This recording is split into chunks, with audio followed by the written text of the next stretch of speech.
کار با کودک هنگام پختن نان. شستن دستان در آغاز کار به کودک تازگی و آزادگی را می آموزد. من باید نان پزم. برای این من باید خمیر کنم. تو به من یاردم میکنی؟ برای این ما باید اول شیر رو اندازیم. رنگ شیر چه احمد جان؟ رنگ شیر سفید با احمد جان. بعد ما می اندازیم آب. ما باید نمک اندازیم. پیاله میده و نمک هست. کمی بین کدامش پیاله میده؟ من با پیاله میده نمک اندازیم. پیاله من رنگ سرخ.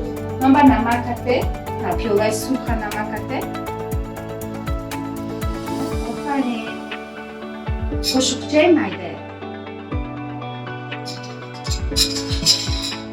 آفرین. بیا نمک کمی اندازیم. هر دیمون حساب میکنیم. یک. دو.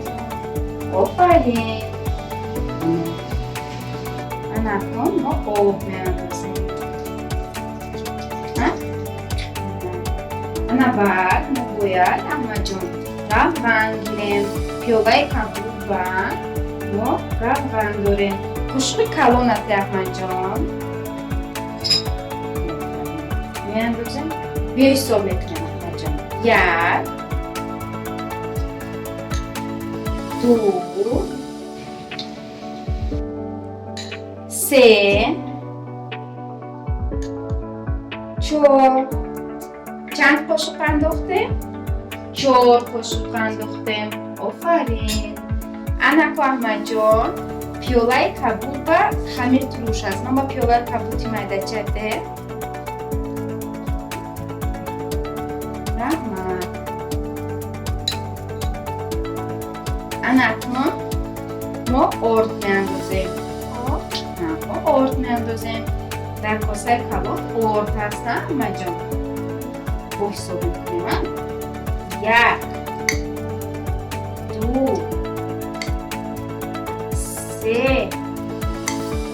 چهار. 5.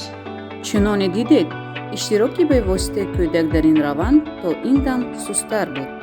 برای بلند برداشتن اعتماد کودک به خود مادر او را به واسطه به کار جلب می نماید.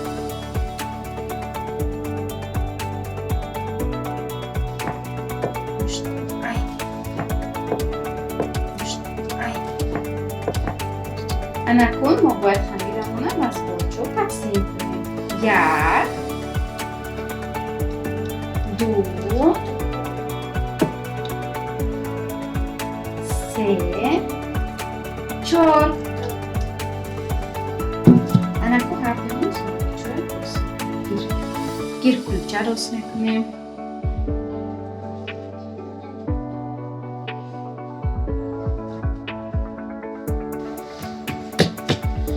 شکل کلچه ما چطور است احمد جان؟ دایره شکل. آفرین دایره شکل. هنگام مشغولیت ها به قاعده های بی‌خطری رعایت کنید. کودک هنگام مشغولیت و استفاده اسباب های برقی، کارد و قیچی و دیگر تجهیزات باید زیر نظارت کلانسالان باشد.